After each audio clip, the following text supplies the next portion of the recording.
Immédiate.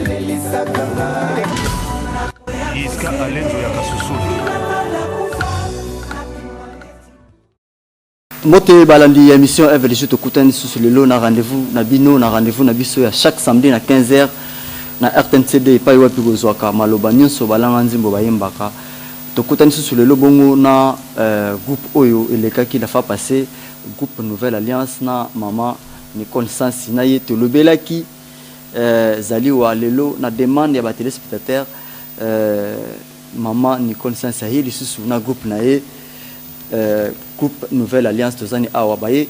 Cette fois-ci, Namoni Baza Baye au grand complet, chers téléspectateurs de l'émission F des jours. Mote maman Nicole. Mote papa aimé. Bonne santé en forme. En forme frère Narai. Alors Mala Eleki Telobelaki Zaliwa Obota Mana Molimo baptême Saint-Esprit na fait na ya mai.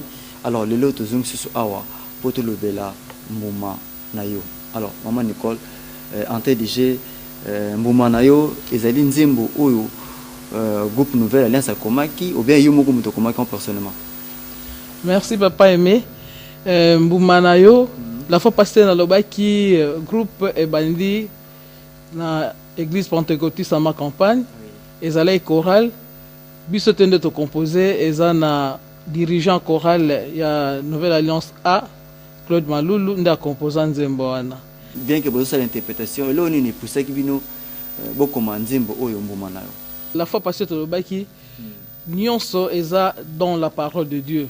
Mbumanayo tozu ango na kati na mokanda ya Galates chapitre 5 verset 22.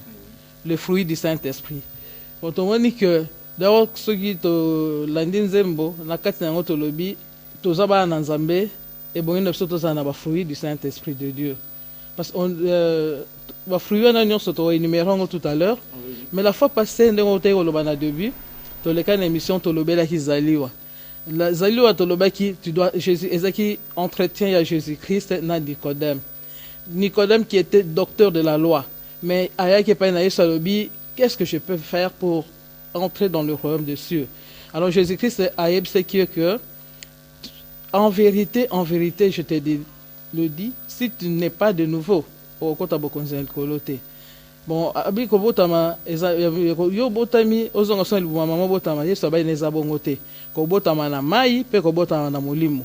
Voilà pourquoi la fois passée nous avons parlé de la naissance de naître de nouveau et to lobai ko botama na mai na molimo le loto lobela ko sur le Saint-Esprit de Dieu, parce que tu ne peux pas parler et fruit sans parler de l'arbre.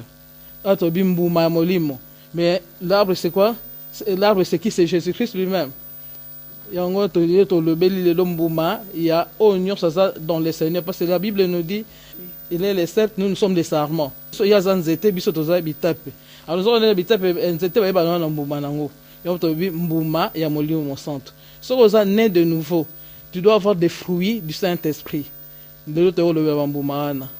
Je rappelle que Nzembo Oyo Ezali tiré dans le passage biblique dans Galates 5 verset 22.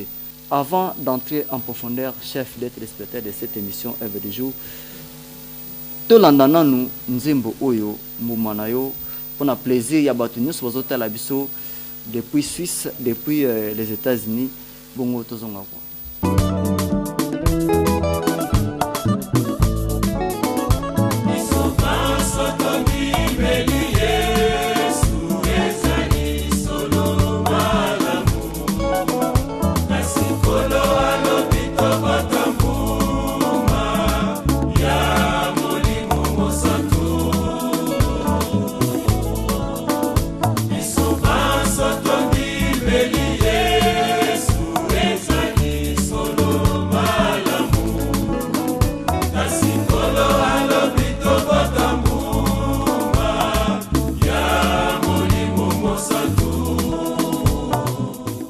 Merci beaucoup Trésor Chambi, merci beaucoup na Anjoa Nzita, ingénieur Piska bon KBG Papa Nenok Kabon, merci beaucoup pour na clip au Tinde Biso Boumanayo.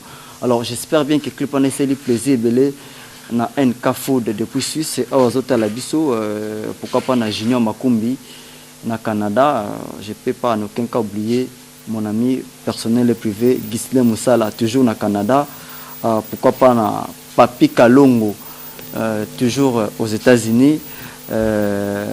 Merci beaucoup aussi na Léon Kadisha na Suède mokonzi ya mai et munisili ya bayindo tozongi awa mama Nicole na bandela nzimbo bozoro bake en fait bokomike biso banso tondimeli Yesu ezali malamu kasi nkolo alobi tobotambuma ya molimo mosantu wana makomi ya liboso texte ya liboso oyo bocheki na kata nzimbo na bino awa tomuto yeba nanu mama Nicole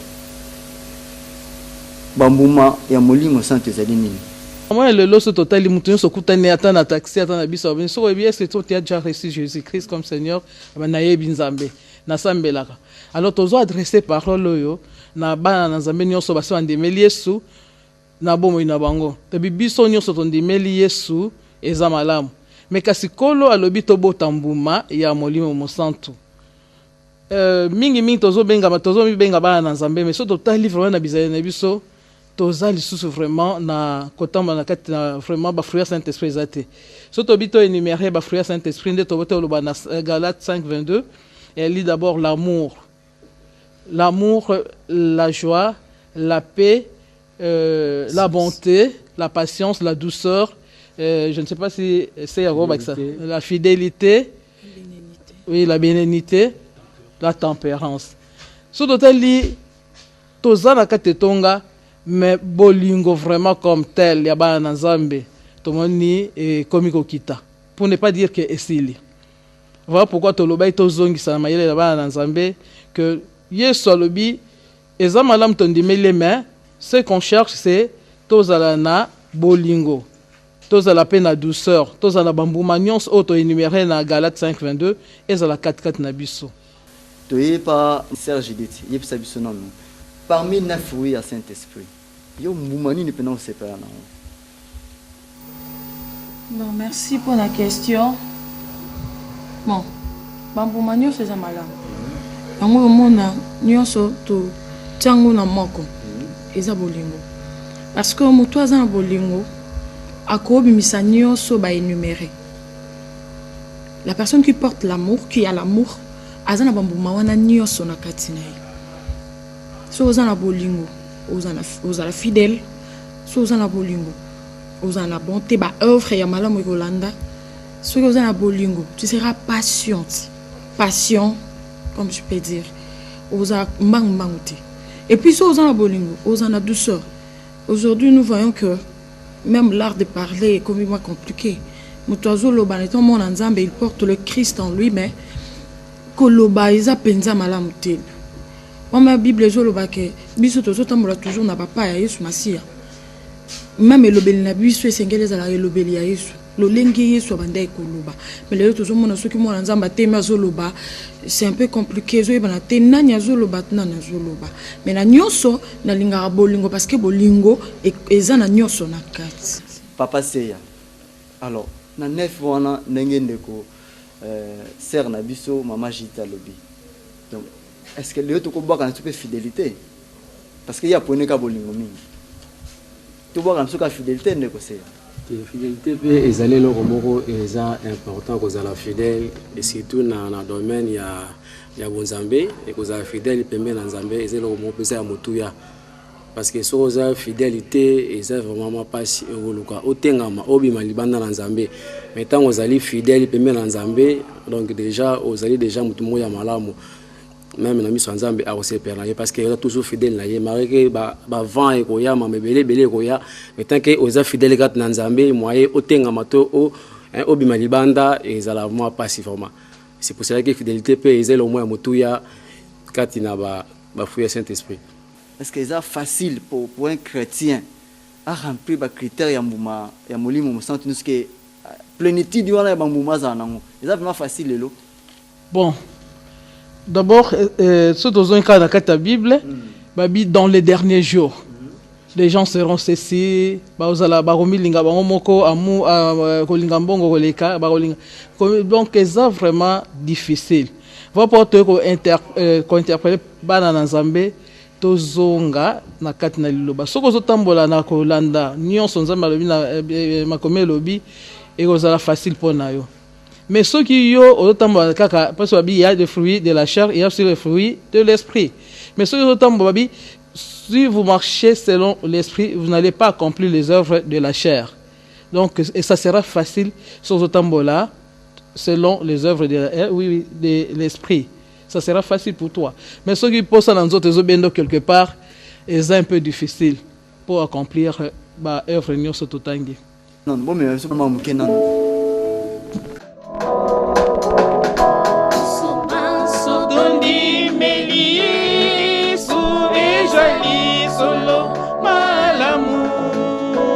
kasi kolo alobi tobotambuba ya molimo mosantu biso banso tondimeli Yesu ezali solo malamu kasi kolo alobi tobotambuba ya molimo mosantu.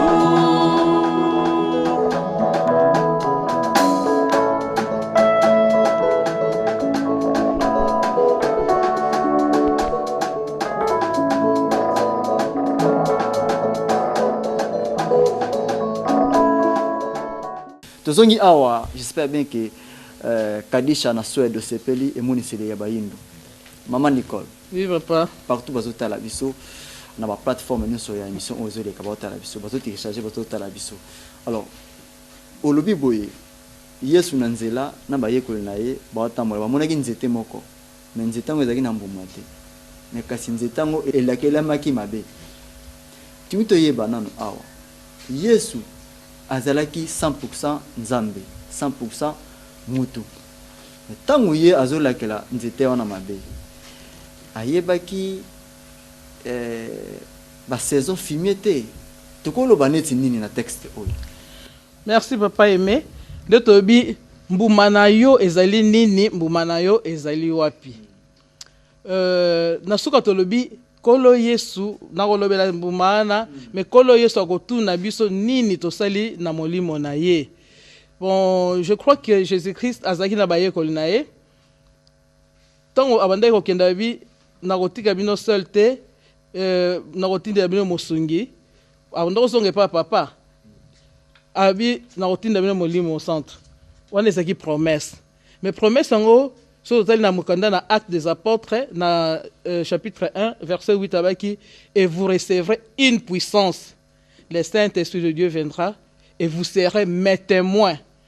Il nous a donné une mission. Mission est li, donc recevoir mon centre dans Zambé, le Seigneur nous a confié une mission. Mission est li, c'est pour gagner les âmes dans le Seigneur. Mais mingi to ko mona on demeli Yesu soko yeno na katetonga ozo chauffer ka bana yo. Problème ezate, mais to ba ke toza ba missionnaire, toza ba to ba pesi so mission. Na mission wana ba bi kolo sa ko tuna biso et lo ni to sali na molimo na e. Est-ce que to vande ka ko chauffer ba ban na église? Est-ce que to bima ki ko gagner les âmes dans le Seigneur? La Bible nous dit que les temps soient favorables ou non, nous devons prêcher la bonne nouvelle de Jésus-Christ. Mais mingi biso tozo zela ba moment favorable. Voilà pourquoi c'était une saison en côté. Et Dieu savait que c'était saison. Jésus-Christ savait que c'était même pas saison à figue.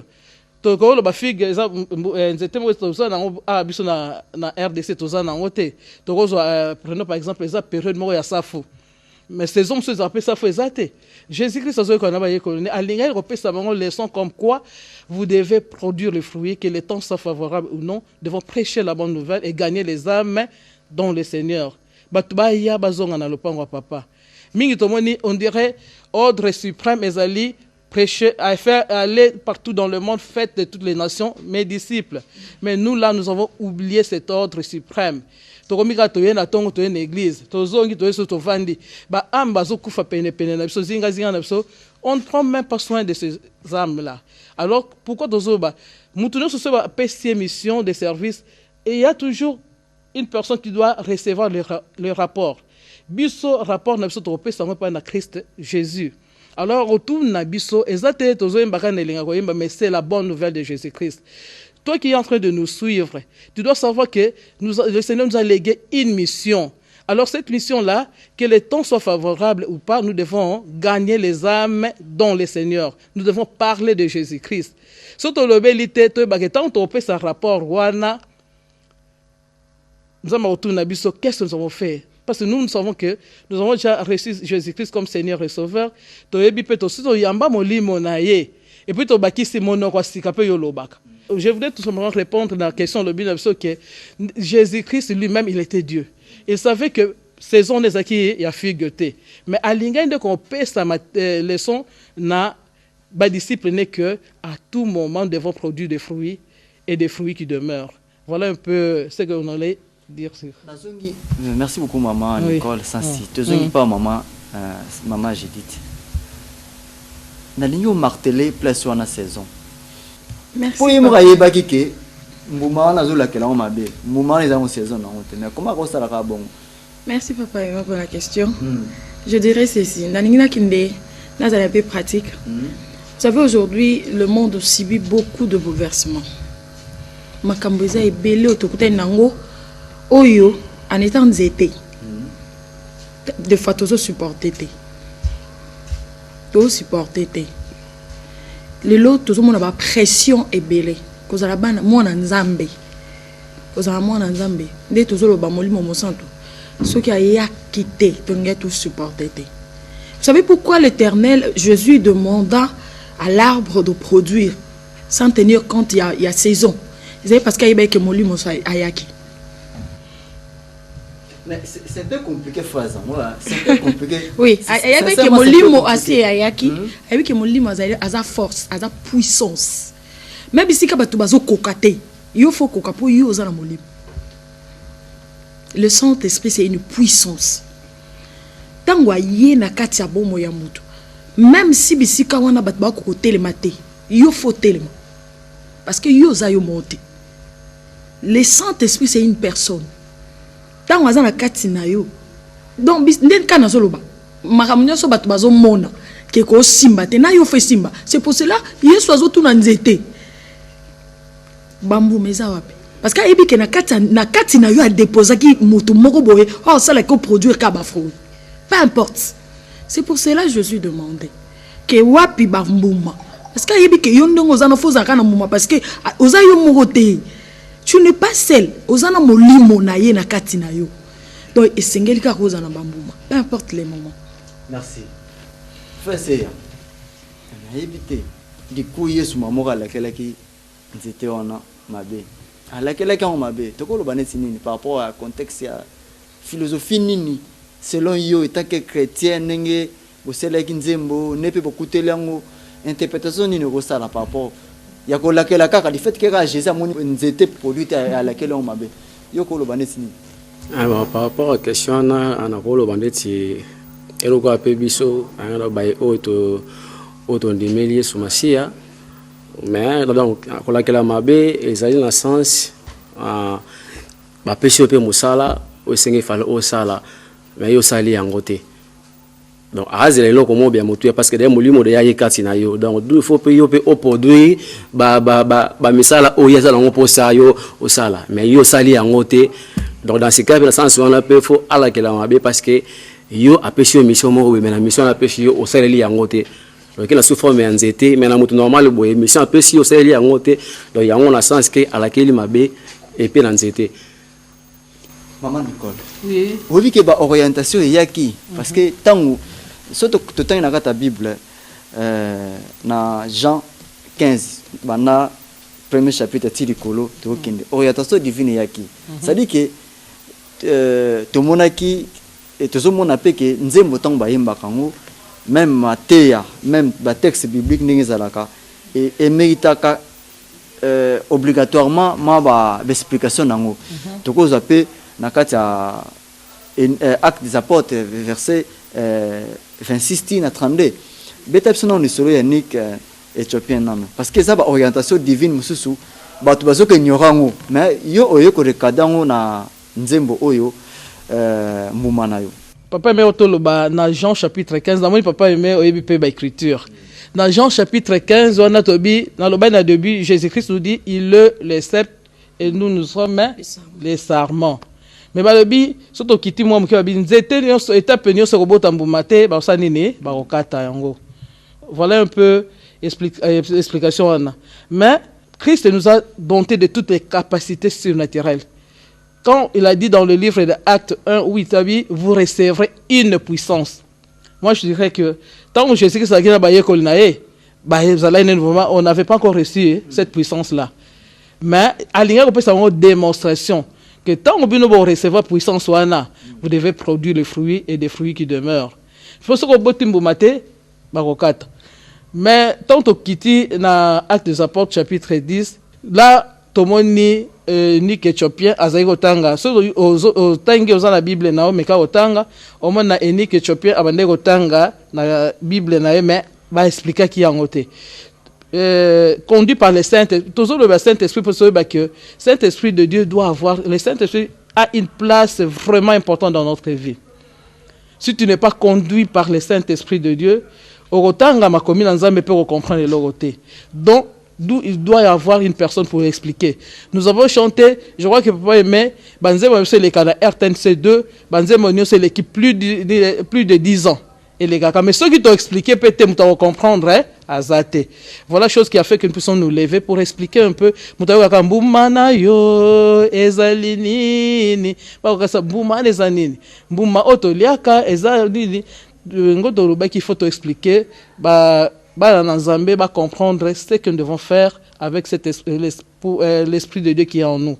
Vers la fin, il y a Nzembo Nabino, Moumano ezali nini, Moumano ezali wapi, kasi molimo déjà bozui. Sikoyo eloko Nzambe asenga ibino bosa bosa la ngote po anini. Mukola suka Nzambe akotuna bino bosela kini na Moumananga. Siko expliquez nous biso na. Nous avons une mission. Oui. La Bible nous dit, vous recevrez une puissance et vous serez mes témoins. Mais par rapport à la phrase... Oui, nous aurons eu un rapport que nous allons rendre à notre Dieu. Parce que d'abord, tout le monde ici en tant que chrétien, que Jésus-Christ il avait une mission. Il a dit, l'Esprit du Seigneur et c'est moi, il m'a oint pour annoncer la bonne nouvelle aux pauvres. C'est ça. Et nous aussi, nous avons cette mission-là d'annoncer la bonne nouvelle. Mais ceux qui doivent annoncer en répété, Christ a retourné à nous devons savoir que nous aurons à rendre compte à une personne. Peut-être tout le monde a voyagé, pèlerin. Mais tant que tu as un rapport à ça, la bien-aimée. Tu as un rapport à rendre rapport, compte à rendre et pas na Yesu. Voilà pourquoi tu lobby, moli monaye, aussi aux monogasikape olobaka na yo mais ko sala oyo Yesu alingi wana vraiment ezama passe pona ba na Nzambe na tuna boya ka jisa na contexte wana oui tangu Pierre awangana ki Yesu wana molimo emiyelaki na nuto bendeni oui parce que ça peut ka biblique ma amen amen OK eza biblique to mona ki promesse wana Yesu asalaki Pierre na azaki na molimo santute abaki tangu akufi asekwa bi bokende na Jérusalem boko tikala wana boko zela kino quitter la molimo centre. Vous allez recevoir le Saint-Esprit. Tout le monde a le même Pierre là wangana ki Yesu. Mais tant total na Actes des Apôtres a commis côté vous serez mes témoins. A commis côté a pas vraiment trouble. A commis à parole dans un mais par-ci par-là. Lorsqu'on reçoit le Saint-Esprit de Dieu, c'est une puissance qui va nous pousser d'aller annoncer la bonne nouvelle de Jésus-Christ. Maman Judith, rôle la Saint-Esprit a manetinini. Merci papa aimé. Parole est belle. Il y a mon centre. Aza consolateur. Aza révélateur. Papa aimé ça likamote ezosa malelo nzamba zanga weba. Je pense que Coco est d'accord nanga. Bon, ngale mnatuna. Merci papa aimé. Nyonso tozomona lelo eke gauche ezongi droite. Nzamba ye bien. ayebaki déjà. Donc tokolo bakibi tumazo ça on a ba Ukraine ba par-ci par là parce que molimo ça tuna na kitité ou bien nyonso ayebaki, c'est pour cela abeti tolo lobinga naza consolateur. Papa aimé, ko vivre na baton oyo na ba pression eza facilité. Et toujours kotika na mwana nzambe. Ozo koba na kubanga nzambe. Si le Saint-Esprit ne te console pas au kokate. Ozo te ya metan muso ozo nganda koza elo oliate. Il faut mutu moka simba mutema. Okutana makambo eza makasi ko leka même kilo na yo. Faut molimo santo consoler. Il nous révèle aussi, alobi aza révélateur. Eza na makambo te ko komela nga mwana nzambe sans que nzambe a révélé ngai. Vraiment to komi na suka mais avant to kabona bo yembela biso nzembo muma na yo comme ça maman appelle ça résumé ya nzembo.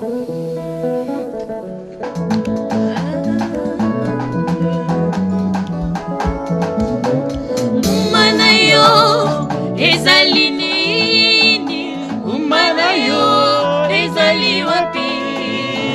Mumana yo ezali nini? Mumana yo ezali wapi? Molimo na ye osili mpe kozuwa, monokwasika pe olobaka. molimo na ye osili mpe kozuwa, Monokwasika pe olobaka. kasi kosala oyo eyali, Kobota mbuma oyo yebi te. kasi kosala oyo eyali, Kobota mbuma oyo yebi te. Kolo Yesu akotuna biso, Nini tosali na molimo na ye. yoka Kolo Yesu Akotuna biso. Nini tosali na molimo na ye. Oh, Wapi mbuma na yo, wapi mbuma na yo, wapi mbuma ya molimo. Oh, wapi mbuma na yo, wapi mbuma na yo, wapi mbuma ya molimo.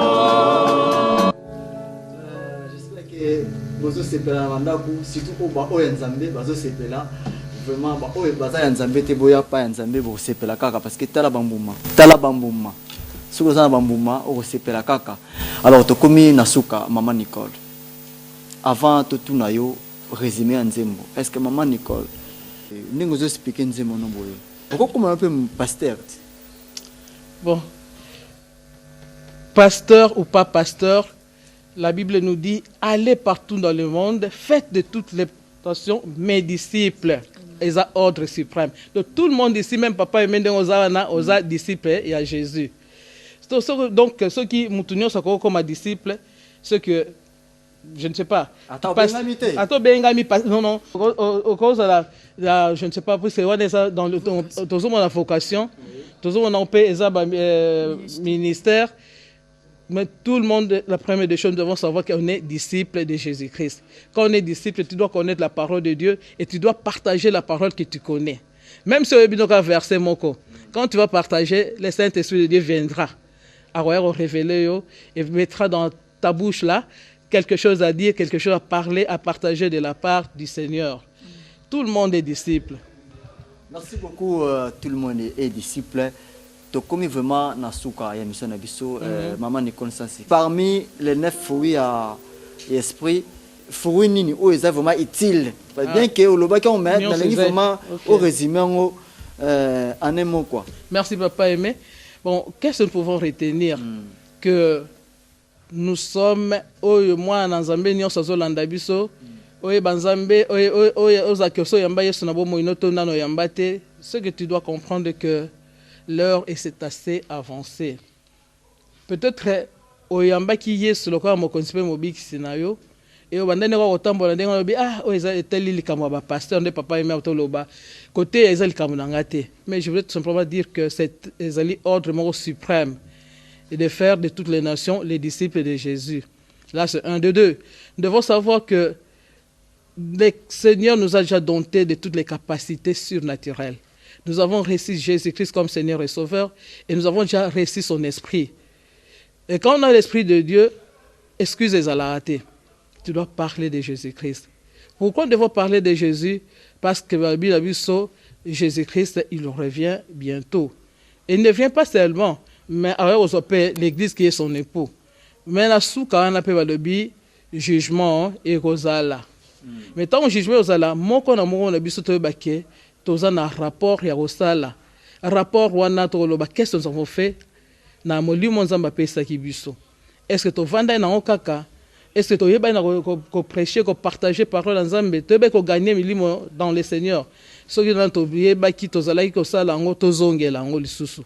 Tu t'es le mato te asangomala muna Yesu Christu. Batu ba banzambe batu ba bongwana. Tu es bako ko dépeuple royaume ya diable et tu es bako surpeuple royaume des cieux. Et yondo zolanda biso, tant yo ki biso, sala na no examen de conscience. Est-ce que vous produire le fruit à Saint-Esprit? Est-ce que vous continuez à gagner votre âme dans le Seigneur? Tant que vous avez une mission, nous avons accompli la mission. Vous avez sa réponse. Ce que vous avez fait, place est à la droite du Père, mais dans l'enfer. Amen. Voilà un peu net décortiqué. Il y a ceux qui... Papa, mais ceux qui continuer directement. Bon, ceux qui n'ont pas de embêtés, bayamba Yesu par une prière.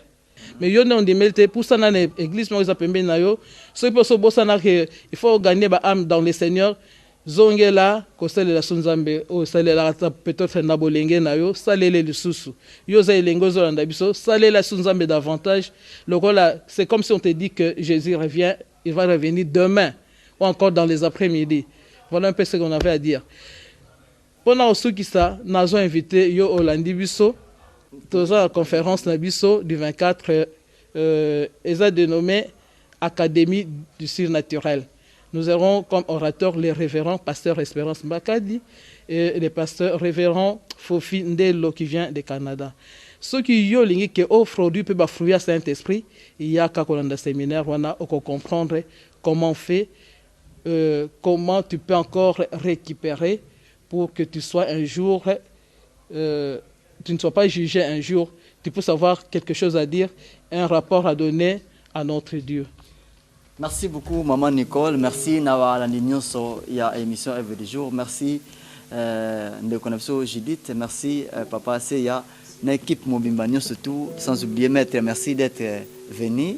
Le lolo, au long du costume, il y a Moussa Nayo qui est avocat, le loyer aussi, vraiment merci, Maître. Alors, Trésor Chambi, na habité Mbumano eza wapi. Ben Lukusa, Mbumanayo ezali wapi. Batu miso bazotala biso.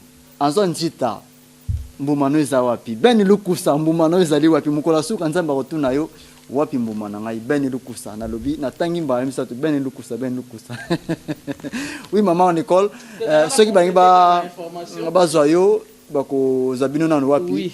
On a complété l'information pour l'Académie du surnaturel. Ils ont boula un bus na bandal, église à Mangembo. Et on a le bapé que ils ont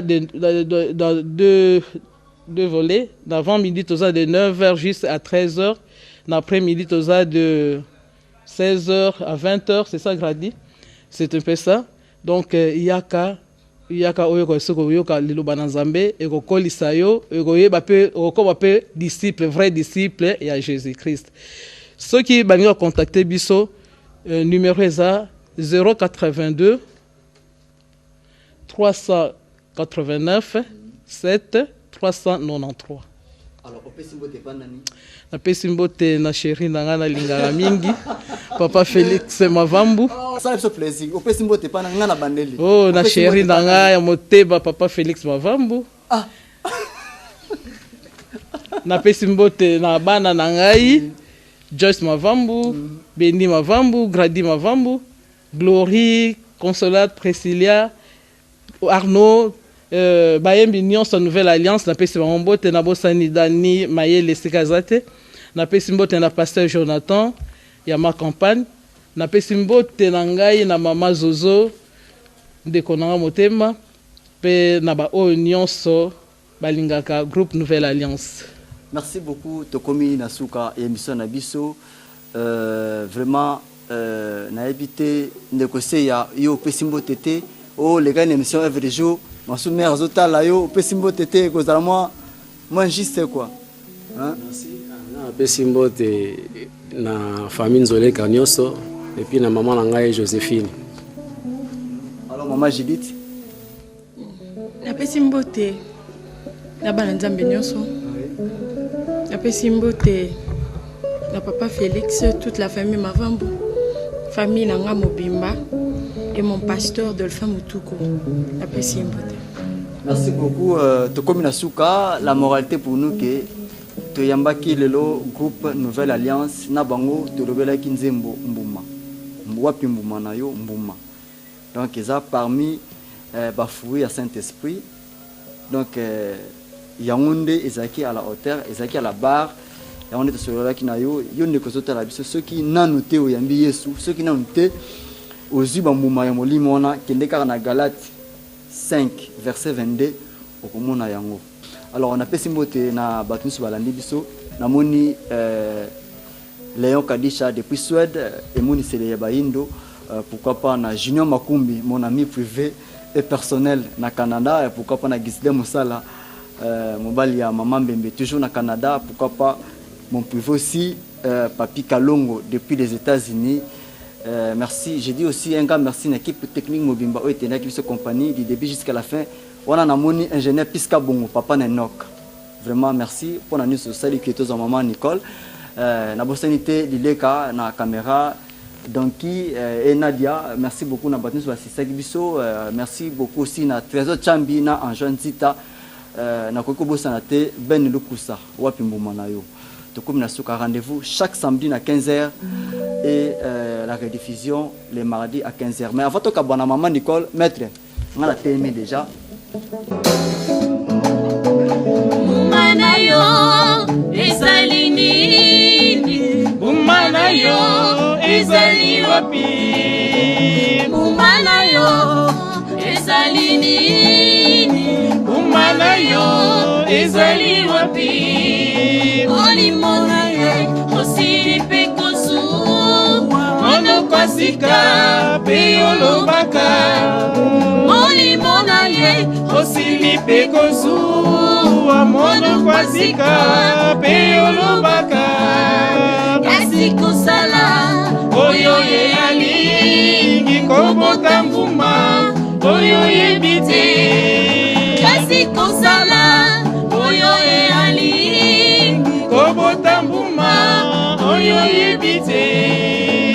Oyo Yesu, akotuna biso, nini tosali na molimo na ye. Yoka kolo Yesu, akotuna biso, nini tosali na molimo na ye. Wapi mbuma na yo, wapi mbuma na yo, wapi mbuma ya molimo.